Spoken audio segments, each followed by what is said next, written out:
आप सभी का आपके अपने YouTube चैनल किताज कॉर्नर एस्टेट कॉमर्स में आज हम स्टार्ट करेंगे यूजीसी नेट जून 2019 का पेपर, जिसमें कॉमर्स के हैं 100 क्वेश्चंस और 10 क्वेश्चन सीरीज़ में इस पेपर को करेंगे। और साइड बाय साइड दूसरा जो चैनल है स्पेशल कॉमर्स क्लासेस का, उस पर भी हम कोशिश रहेगी कि आज या कल से जो है क्वेश्चन सीरीज़ स्टार्ट कर दी जाए। वहाँ पे सिर्फ 12th और 11th का ही हम कोर्स करेंगे, तो वहाँ से MCQs करेंगे। अगर आपका कोई भाई बहन 11th या 12th में है तो चैनल पे जाके MCQs की तैयारी कर सकते हैं, क्योंकि अब की बार जो एनुअल एग्ज़ाम आएंगे MCQ पे ही बेस होंगे वो। और जो कॉम्पिटिटिव एग्ज़ाम्स की तैयारी कर रहे हैं उनके लिए भी +1 +2 का सिलेबस बहुत ही इंपॉर्टेंट हो जाता है, तो साइड बाय साइड वो भी कवर होता रहेगा और इस चैनल पे हम अपने कॉम्पिटिटिव एग्ज़ाम्स की तैयारी करते रहेंगे। तो अगर आप चैनल पे नए हैं तो सबसे पहले दोनों चैनल को सब्सक्राइब कर लीजिए, गीताज कॉर्नर एस्टेट कॉमर्स और special commerce classes with Geeta ma'am, क्योंकि दोनों ही चैनल जो हैं बिल्कुल तैयारी के लिए बहुत ही इंपॉर्टेंट हैं। अगर कॉम्पिटिटिव एग्ज़ाम की तैयारी कर रहे हैं तो इस चैनल पे और उस चैनल पे गीताज कॉर्नर एस्टेट कॉमर्स और side by side special commerce classes with Geeta ma'am, दोनों ही चैनल जो है यूज़फुल होंगे। और अगर कोई +1 +2 में ही तैयारी कर रहे हैं तो उनके लिए स्पेशल कॉमर्स क्लासेस का चैनल बहुत ही इंपॉर्टेंट होगा, बहुत ही हेल्पफुल होगा एग्ज़ाम्स के लिए। तो चलिए करते हैं स्टार्ट आज का पेपर। आज के क्वेश्चन जो हैं वो 10 क्वेश्चन हमने लिए हैं यूजीसी नेट जून 2019 से। फर्स्ट क्वेश्चन है, as per section 52 of the companies act 2013, भारतीय कंपनी अधिनियम 2013 के अनुसार जो सेक्शन 52 है उसमें क्या बताया गया है, the balance of in the security premium account cannot be utilized for, ये सिक्योरिटी प्रीमियम जो है उसकी अमाउंट को किसके लिए यूटिलाइज नहीं किया जा सकता, किसके लिए नहीं किया जा सकता, पेमेंट ऑफ डिविडेंड। बहुत बार क्वेश्चन बोर्ड में आता है, बहुत बार क्वेश्चन कॉम्पिटिटिव एग्जाम्स में आता है। देखिए नेट के लेवल पे ये क्वेश्चन पूछ रखा है और ये क्वेश्चन एस्टेट के लिए भी, या KVS NVS जो भी हमारा, या फिर एक क्लर्क वाला जो पेपर है उसके लिए भी ये क्वेश्चन जो है इंपॉर्टेंट हो जाता है। तो ये ना सोचे कि अगर नेट की तैयारी करें तो नेट के क्वेश्चन ही पढ़ेंगे और एचटेट की तैयारी करें तो सिर्फ एचटेट के क्वेश्चन ही पढ़ेंगे। सभी तरह के क्वेश्चन मिक्सअप करके जो है वो अपनी तैयारी करनी चाहिए, क्या पता कहाँ से क्या क्वेश्चन उठ के आ जाए। क्या डिविडेंड की पेमेंट के लिए कभी भी सिक्योरिटी प्रीमियम की अमाउंट को यूज़ नहीं किया जा सकता, पेमेंट ऑफ डिविडेंड। ठीक है, इसका आंसर क्या हो जाएगा, पेमेंट ऑफ डिविडेंड। कि लाभांश जो दिया जाता है शेयर होल्डर को, उस लाभांश को पेमेंट करने के लिए कभी भी सिक्योरिटी प्रीमियम की अमाउंट को यूज़ नहीं किया जा सकता। फिर किसके लिए किया जा सकता है सिक्योरिटी प्रीमियम? सिक्योरिटी प्रीमियम होता क्या है कि कंपनी जब अपने शेयर को, जो उसकी एट पार है, एट पार से जब वो ज़्यादा पे इशू कर देती है, यानी कि 100 का शेयर जब 105 पे, 110 पे, 120 पे इशू कर दिया जाए, तो जो एक्सिस अमाउंट है कि 100 से एक्स्ट्रा जो भी कंपनी को मिलेगा वो उसका प्रीमियम हो जाएगा। तो इस प्रीमियम को, जो कंपनी को पर शेयर एक्स्ट्रा 5 रुपये 10 रुपये मिले हैं, उसको कंपनी कहाँ कहाँ यूज़ कर सकती है? ठीक है, 3 ऑप्शन तो इसी में ही है। कहाँ यूज़ कर सकती है? Right of discount on issue of share, share को इशू करते अभी कंपनी शेयर को, जो शेयर्स है कंपनी डिस्काउंट पे इशू नहीं कर सकती। किस तरह के शेयर को कंपनी डिस्काउंट पे इशू कर सकती है? स्वीट इक्विटी शेयर्स को ही कंपनी बस डिस्काउंट पे इशू कर सकती है। नेक्स्ट ऑप्शन है issue of fully paid up bonus share. ठीक है, जो बोनस शेयर है, fully paid up bonus share है, उसको इशू करने के लिए भी कंपनी सिक्योरिटी प्रीमियम के अमाउंट को यूज़ कर सकती है।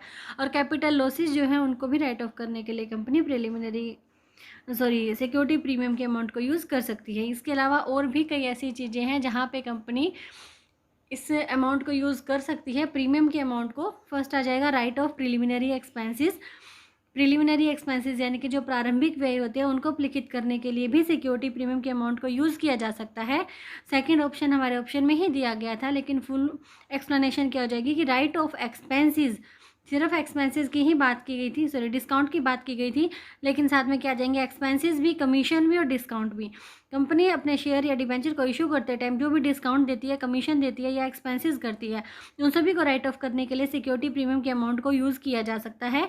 Buy back of on share and other securities, दूसरी तरह की प्रतिभूतियों को या फिर अपने ही अंशों को बाजार से खरीदने के लिए भी कंपनी सिक्योरिटी प्रीमियम के अमाउंट को यूज़ कर सकती है।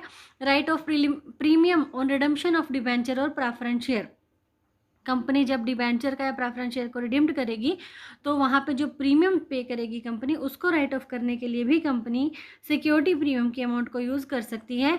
और फिफ्थ है issue of fully paid up bonus share, जो कि यहाँ पे भी दिया गया था, ऑप्शन में भी दिया गया था, इसके लिए भी कंपनी एसपीए के अमाउंट को यूज़ कर सकती है।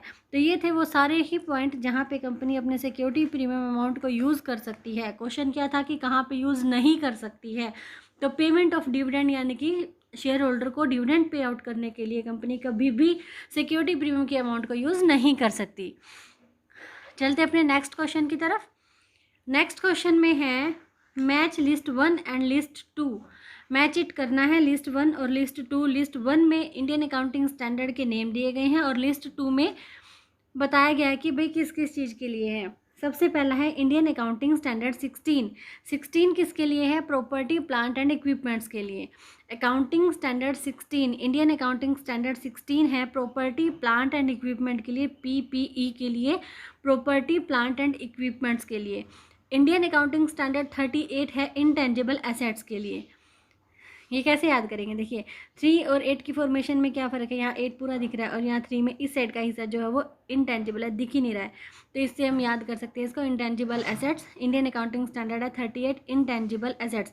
और याद करने का सबका अपना अलग तरीका है, आप कुछ भी चीज़ अगर याद नहीं हो रही है तो उसको किसी चीज़ से लिंक कर दीजिए, याद हो जाएगा। इंडियन अकाउंटिंग स्टैंडर्ड 17 किसके लिए है? लीजिंग के लिए है। और इंडियन अकाउंटिंग स्टैंडर्ड 12 है हमारा इनकम टैक्स के लिए, और इनकम टैक्स में दोनों ही तरह के टैक्स आ जाएंगे, domestic and foreign taxes, domestic and foreign taxes. ठीक है। इंडियन अकाउंटिंग स्टैंडर्ड 16 किसके लिए है? पीपीई के लिए, प्रॉपर्टी प्लांट एंड इक्विपमेंट के लिए। 38 है इंटेंजिबल एसेट्स के लिए, 17 है लीजिंग के लिए, और अकाउंटिंग स्टैंडर्ड 12 है हमारे इनकम टैक्स के लिए। आप वीडियो को 2 बार देखें, 3 बार देखें, यहीं पे ही क्वेश्चन याद हो जाएंगे।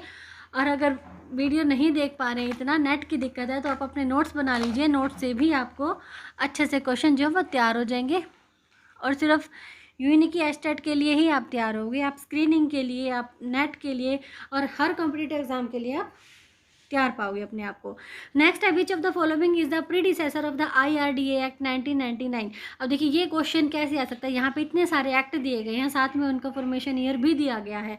ये क्वेश्चन भी ऊपर वाले क्वेश्चन की तरह ही लिस्ट में भी आ सकता है कि एक तरफ एक्ट का नाम दे दिया, दूसरी तरफ उनके एस्टेब्लिशिंग ईयर या फॉर्मेशन ईयर दे दिए, तो वहाँ पे मैच मेकिंग में भी पूछे जा सकते हैं। तो सारे ही ये जो एक्ट हैं वो उनके ईयर के साथ हमें याद रखने हैं। यहाँ पूछा गया है कि IRDA का प्रीडिसेसर कौन सा है? ये हमारा इंश्योरेंस एक्ट 1938। अब क्वेश्चन ये भी आ सकता है कि which of the following is the successor of insurance act 1938, तो वहाँ पे आंसर हो जाएगा IRDA एक्ट 1999। ठीक है। IRDA एक्ट क्या है? IRDA की फुल फॉर्म है insurance regulatory and development authority of India. IRDA full form बहुत पूछी जाती है पेपर में, insurance regulatory and development authority of India, insurance regulatory and development authority of India. इसका बिल जो है वो पास हुआ था दिसंबर 1999, दिसंबर 1999 में, और ये एक एक्ट बना था अप्रैल 2000 में, यानी कि लागू कब हुआ था? अप्रैल 2000 से। लेकिन जब पास हुआ है वो वाला ईयर ही इसके साथ लगता है, IRDA 1999। ठीक है। इंश्योरेंस एक्ट है 1938। LIC है हमारा 1956, लाइफ इंश्योरेंस कॉरपोरेशन एक्ट 1956, और मैरीन इंश्योरेंस एक्ट है 1963, और पब्लिक लाइबिलिटी का इंश्योरेंस एक्ट है 1991। तो यहाँ 5 एक्ट हमारे पास है, पाँचों ही इंश्योरेंस के हैं। एक है insurance regulatory and development authority of India 1999, insurance act है 1938, लाइफ इंश्योरेंस कॉरपोरेशन है 1956, मैरीन इंश्योरेंस एक्ट है 1963, और पब्लिक लाइबिलिटी इंश्योरेंस एक्ट है 1991। चलते हैं अपने नेक्स्ट क्वेश्चन की तरफ। नेक्स्ट क्वेश्चन में 2 स्टेटमेंट दी गई हैं और पूछा गया है कि in the contest of the above 2 statement which one of the following codes is correct. कौन से कोड जो है करेक्ट है? 4 कोड यहाँ पे दिए गए हैं। देखिए पेपर जो है वो ऑनलाइन हुआ था, तो ये ऐसे ही मैंने डाउनलोड किया है, मिल गया था पेपर। ये UGC नेट जून 2019 का पेपर है। देखिए स्टेटमेंट फर्स्ट दी गई है, if the tax liability has been reduced within the legal framework it is tax planning. कि अगर टैक्स लायबिलिटी को कम कर दिया जाए इसके लीगल फ्रेमवर्क यानी कि कानूनी ढांचे के अंदर ही, तो ये टैक्स प्लानिंग हो जाएगी। बिल्कुल करेक्ट है। ये टैक्स प्लानिंग कब हो जाएगी? जब जो उसका कानूनी ढांचा है, जो उसका लीगल फ्रेमवर्क है, उसके अंदर ही अगर टैक्स लायबिलिटी को कम कर दिया जाए तो वो टैक्स प्लानिंग कहलाएगी। सेकंड है वो गलत है, इनकरेक्ट है। देखिए ऑप्शन 2 जो है वो यहाँ पे बिल्कुल सही है कि फर्स्ट स्टेटमेंट करेक्ट है, सेकंड इनकरेक्ट है। अब जो करेक्ट है वो हमने देख ली है कि टैक्स प्लानिंग कब होती है? जब लीगल फ्रेमवर्क के अंदर ही टैक्स लायबिलिटी को कम कर दिया जाए तो वो टैक्स प्लानिंग होती है। सेकंड में बता रखा है कि if tax liability has been reduced, अगर टैक्स लायबिलिटी को कम कर दिया जाए, किस लिए? To get benefit of deduction available under the income tax के अंडर जितनी भी डिडक्शंस दी गई हैं उनका बेनिफिट उठाने के लिए, उनका लाभ उठाने के लिए अगर टैक्स लायबिलिटी को कम किया जाएगा तो वो कर की चोरी कहलाता है। It is called tax evasion. तो ये बात गलत है। टैक्स की चोरी क्या होती है सभी को पता है। तो ये सेकंड स्टेटमेंट हमारी गलत हो जाएगी। हमारा सेकंड ऑप्शन सही हो जाएगा। यहाँ पे फर्स्ट स्टेटमेंट हमारी करेक्ट है और सेकंड हमारी इनकरेक्ट है। चलते हैं अपने नेक्स्ट क्वेश्चन की तरफ। Organization structure that shows a unique combination of strategy, structure and management process is known as. ये ऑर्गेनाइजेशन का एक ऐसा स्ट्रक्चर जो बहुत ही यूनिक कॉम्बिनेशन को दिखाता है। कॉम्बिनेशन किसका किसका? Strategy, structure and management process. Strategy, structure और मैनेजमेंट प्रोसेस के यूनिक कॉम्बिनेशन को जो स्ट्रक्चर दिखाता है वो क्या हो जाएगा? Network organization. देखिए नेटवर्क ऑर्गेनाइजेशन में क्या, कौन सा नेटवर्क काम करता है? इनफॉर्मल नेटवर्क यहाँ पे काम करता है। ये जगह नेटवर्क ऑर्गेनाइजेशन, थर्ड ऑप्शन हमारा सही हो जाएगा। चलते हैं नेक्स्ट क्वेश्चन की तरफ। वीडियो अगर पसंद आए तो प्लीज़ इसे लाइक करें, शेयर करें वीडियो को ज़्यादा से ज़्यादा, और चैनल पे अगर नए हैं तो चैनल को सब्सक्राइब करना ना भूलें। दोनों ही चैनल को सब्सक्राइब करें अगर आप अच्छे से तैयारी करना चाहते हैं तो। गीताज कॉर्नर @ कॉमर्स प्लस में special commerce classes with Geeta ma'am के उस वाले चैनल पे, special commerce classes with Geeta ma'am वाले चैनल पे अभी तक 12th बोर्ड के क्वेश्चंस ही कराए गए हैं। बहुत सारे लेसन के MCQ करवाए गए हैं। CBSE का पेपर वहाँ पे सोल्व किया गया है पूरा। अगर आपके छोटे भाई बहन हैं वहाँ से अगर उन्हें हेल्प मिल सकती है तो प्लीज़ उन्हें चैनल देखने के लिए बोले। 6th क्वेश्चन है हमारा, मैच मेकिंग का क्वेश्चन आ गया है। अब देखिए ये जो सारी चीज़ें हैं अगर आपको अच्छे से डिटेल में समझनी है ना तो HTET 2019 में क्वेश्चन नंबर 133 में अच्छे से इनको डिस्कस किया गया है। आप चैनल पे जाके, और डिस्क्रिप्शन में भी सारे ही आपको प्लेलिस्ट मिलेंगी 2019 के क्वेश्चन नंबर 133 की। अगर आपको प्लेलिस्ट चाहिए तो डिस्क्रिप्शन में जाके भी वहाँ से इसको देख सकते हैं। और हर वीडियो के आगे क्वेश्चन नंबर जो है वो मेंशन है कि कौन से कहाँ से कहाँ तक के क्वेश्चन जो है उस वीडियो में करवाए गए हैं। तो ये है HTET 2019 के क्वेश्चन नंबर 133 में इसको अच्छे से डिस्कस किया गया है। मैच मेकिंग करनी है, आराम से आप मैच मेकिंग कर सकते हो अगर वो वाली वीडियो आपने देखी है तो। इंटरबैंक कोल मार्केट एक तरफ तो है हमारी लिस्ट 1 में ये 4 चीज़ें दी गई हैं, दूसरी तरफ में भी यहाँ पे कोई मार्केट का पेपर बता रखा है भी किससे मैच करो इन सभी को। देखिए इंटरबैंक कोल मार्केट को किससे मैच करेंगे? शॉर्ट टर्म मैच्योरिटी से मैच करेंगे। इंटरबैंक कोल मार्केट शॉर्ट टर्म मैच्योरिटी से मैच करेंगे। सेकंड है कमर्शियल बिल। कमर्शियल बिल क्या है? मनी मार्केट इंस्ट्रूमेंट का एक हिस्सा है कमर्शियल बिल, तो इसको मनी मार्केट से मैच करेंगे। कमर्शियल पेपर की तो फर्स्ट लाइन में ही ये आता है कि ये एक प्रोमिसरी नोट है, ये एक प्रतिज्ञा पत्र है, तो इसको ये प्रोमिसरी नोट से हम मैच करेंगे। और ट्रेजरी बिल, ये तो कितनी बार डिस्कस हो चुका है कि एक गवर्नमेंट पेपर है जो सेंट्रल बैंक अपने शॉर्ट टर्म रिक्वायरमेंट को पूरा करने के लिए इशू करती है। और ये जो इसके दिन है ना, कितने दिन के लिए इशू किया जाता है, बहुत बार पेपर में पूछा जाता है कि एक जो TB है, ट्रेजरी बिल है, कितने कितने दिन के लिए इशू किया जा सकता है? ये 14 डेज़ के लिए, 91 डेज़ के लिए, 182 डेज़ के लिए और 364 डेज़ के लिए ही इशू किया जा सकता है। पेपर में क्वेश्चन कैसे बनता है कि बताओ इसमें से TB कौन सा नहीं है, यानी कि ट्रेजरी बिल कितने दिन के लिए इशू नहीं किया जाता। 3 ये ऑप्शन में दे देंगे, एक अदर दे देंगे, या फिर बताओ ये कौन सा सही है। 3 गलत ऑप्शन दे देंगे और एक इसमें से ये वाला सही दे देंगे। तो ये वाले याद रख लो, दोनों ही तरह के क्वेश्चन सोल्व कर पाओगे। 14 days, 91 days, 182 days and 364 days. और इन सभी के बारे में अगर मनी मार्केट इंस्ट्रूमेंट के बारे में आपको पढ़ना है तो HTET 2019 के क्वेश्चन नंबर 133 में आप जाके देख सकते हैं। नेक्स्ट क्वेश्चन है हमारा इकोनॉमिक्स से। Find the marginal revenue of a firm that sells a product at a price of ₹10। एक फर्म का मार्जिनल रेवेन्यू निकालनी है। सीमांत आय निकालनी है, सीमांत आगम निकालनी है, उसका जो प्राइस है, एक प्रोडक्ट का प्राइस दे रखा है 10 रुपये and the price elasticity of demand for the product is -2, क्या -2 उसकी इलास्टिसिटी ऑफ डिमांड दे रखी है। देखिए जो इलास्टिसिटी ऑफ डिमांड है ना उसको माइनस से ही डिनोट किया जाता है। इसका मतलब ये नहीं है कि हम जो फॉर्मूला रखेंगे उसमें -2 लेके चलेंगे।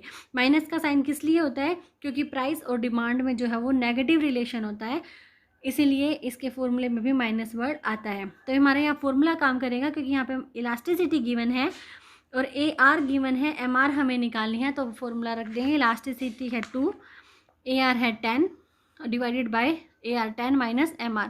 क्रॉस मल्टीप्लाई करके जब इसको सोल्व करा तो हमारे पास आ गया है MR is equal to 5। MR 5 rupees हमारे पास आ जाएगा। ठीक है, चलते हैं नेक्स्ट क्वेश्चन की तरफ। आज 8th क्वेश्चन है आज का। इस वीडियो में हम 10 क्वेश्चन ही करेंगे। 10 क्वेश्चन सीरीज़ में ये वाला पेपर जो कंप्लीट करेंगे। Return of income is submitted under which section of income tax act. कि नेट में टैक्स के बहुत सारे क्वेश्चन पूछे जाते हैं। ये क्वेश्चन पूछा गया है कि इनकम टैक्स एक्ट के किस सेक्शन में रिटर्न ऑफ इनकम के बारे में बताया गया है। यह सेक्शन 139 सब सेक्शन 1, सेक्शन 139 के फर्स्ट पार्ट में बताया गया है रिटर्न ऑफ इनकम सबमिटेड की जाती है। ठीक है, ये सेक्शन है 139। नेक्स्ट क्वेश्चन है द एटीट्यूड बेस्ड ऑन, एक दृष्टिकोण है जो किसके ऊपर बेस कर रहा है, बिलीफ विश्वास के ऊपर, ओपिनियन राय के ऊपर, नॉलेज ज्ञान और इन्फॉर्मेशन सूचना के ऊपर। अबाउट द पर्टिकुलर इवेंट, किसी एक विशेष घटना के बारे में जो विश्वास है, जो राय है, ज्ञान है या सूचना है एक एम्प्लॉय की, which the employees possess is, तो वो वाला एटीट्यूड क्या कहलाता है, वो कहलाता है कॉग्निटिव एटीट्यूड। कॉग्निटिव एटीट्यूड यानी कि संज्ञानात्मक दृष्टिकोण। देखिए इसका एग्जाम्पल क्या होगा, अगर कोई बंदा ये कहे कि I believe spiders are dangerous, ये उसका बिलीव है कि जो स्पाइडर्स हैं वो डेंजरस होती हैं, तो ये आ जाएगा कॉग्निटिव एटीट्यूड में। या फिर एक कोई कहे कि I like x brand car because they give more than 20 kilometre पर लीटर माइलेज ऑन पेट्रोल। ये देखिए वो एक्स ब्रांड कार को क्यों पसंद कर रहा है, क्योंकि उसके पास जो नॉलेज है या जो इन्फॉर्मेशन है उसके बेस पे उसने अपनी एक राय बना ली है। तो ये क्या आ जाएगा, हमारा कॉग्निटिव एटीट्यूड आ जाएगा। चलते हैं अपने नेक्स्ट क्वेश्चन, यानी कि आज का लास्ट क्वेश्चन 10th क्वेश्चन। हम अपने सारे क्वेश्चन एक बार फटाफट से रिवाइज भी करेंगे। Arrange the following is in order of their manifestation, यानी कि अभिव्यक्ति के आधार पर इन सभी को अरेंज करना है। Order, offer, acceptance, breach of contract and contract. देखिए सबसे पहले क्या होता है, ऑफर होता है, उसके बाद एक्सेप्टेंस होती है। ऑफर और एक्सेप्टेंस मिलके क्या बनते हैं, एग्रीमेंट, यानी कि कॉन्ट्रैक्ट बनेगा, और कॉन्ट्रैक्ट बनेगा तभी तो उसका ब्रीच ऑफ कॉन्ट्रैक्ट यानी कि अनुबंध का उल्लंघन होगा। ठीक है, तो ये नंबर फर्स्ट पे क्या जाएगा, ऑफर। ये सेकंड ऑप्शन हमारा ठीक हो जाएगा, offer, acceptance, contract and then breach of contract. चलिए देखते हैं फटाफट से 10 के 10 क्वेश्चन। कोशिश यही है कि सारे क्वेश्चन जो है याद हो जाए एक ही वीडियो में। फर्स्ट क्वेश्चन है कि as per section 52 of the companies act 2013, भारतीय कंपनी अधिनियम 2013 के जो सेक्शन 52 है उसमें बताया गया है सिक्योरिटी प्रीमियम अमाउंट को हम कहाँ कहाँ यूटिलाइज कर सकते हैं। तो क्वेश्चन पूछा गया है कि the balance in the security premium account cannot be utilize for, किस लिए नहीं किया जा सकता यूटिलाइज, पेमेंट ऑफ डिविडेंड, यानी कि लाभांश के लिए इसको यूज़ नहीं किया जा सकता है। अब क्वेश्चन ये भी बन के आ सकता है कि जो सिक्योरिटी प्रीमियम अमाउंट को यूटिलाइज करने के जो तरीके बताए गए हैं वो कौन से सेक्शन में बताए गए हैं। यह आ जाएगा सेक्शन 52। तो क्वेश्चन एक क्वेश्चन में से ही 2-3 क्वेश्चन निकल सकते हैं, तो सारे ही क्वेश्चन को अच्छे से पढ़ना चाहिए, ताकि अगर घुमा फिरा के किसी भी तरह से क्वेश्चन आए तो हम उसका आंसर कर पाए। सेकंड क्वेश्चन है मैच मेकिंग करना है इंडियन अकाउंटिंग स्टैंडर्ड को। तो अकाउंटिंग स्टैंडर्ड 16 है PPE, property plant and equipments, 38 है इंटेंजिबल एसेट्स, 17 है हमारा लीजिंग और 12 है हमारा इनकम टैक्स। इनकम टैक्स में बहुत डोमेस्टिक एंड फॉरेन टैक्सेस है। Question number 3, which of the following is the predecessor of the IRD act 1999, ये है इंश्योरेंस एक्ट 1938। नेक्स्ट 2 स्टेटमेंट में से बताना है कि भाई क्या है वो करेक्ट कौन सी है और इनकरेक्ट कौन सी है। तो फर्स्ट हमारी करेक्ट है, सेकंड इनकरेक्ट है। करेक्ट वाली क्या है कि if the tax liability has been reduced within the legal framework it is tax planning, true है ये। और if tax liability has been reduced to get benefit of deduction available under the income tax it is called tax evasion, ये हमारी incorrect हो जाएगी। Next question है organization structure that shows a unique combination of strategy, structure and management processes known as network organization. Match making करना है, inter bank कोल market या short term maturity, commercial bill हमारे money market, commercial paper को करेंगे promissory note से, और treasury bill होते हैं गवर्नमेंट पेपर्स. नेक्स्ट है हमारा find the marginal revenue of a firm that sells a product at a price of ₹10 and the price elasticity of demand for the product is -2. ये क्या हो जाएगा हमारा फॉर्मूला लगा के, elasticity is equal to AR divided by AR minus MR. Elasticity given है 2, AR given है 10, 10 divided by AR minus MR करेंगे तो 10 माइनस MR करके इस तरह से हम क्रॉस मल्टीप्लाई करके वैल्यूज पुट करके MR की वैल्यू निकल जाएगी ₹5. Return of income. Return of income is submitted under which section? ये आ जाएगा सेक्शन 139 सब सेक्शन 1. नेक्स्ट है the attitude based on belief, opinion, knowledge और information about the particular event which the employees possesses is cognitive attitude. 10th question, arrange the following in order of their manifestation. सबसे पहले offer होता है, फिर acceptance होती है, फिर contract बनता है और उसके बाद ब्रीच ऑफ कॉन्ट्रैक्ट होता है. ये थे आज के हमारे 10 क्वेश्चन. मिलेंगे नेक्स्ट 10 क्वेश्चन के साथ जल्दी ही अगली वीडियो में. लेकिन आप चैनल को सब्सक्राइब करना ना भूलें, साथ में लगे बेल आइकन को भी प्रेस करें ताकि हर आने वाली वीडियो की नोटिफिकेशन आपको टाइम पे मिल जाए. वीडियो पसंद आए तो प्लीज़ उसे लाइक करें और मुझे मोटिवेट करें. Thank you.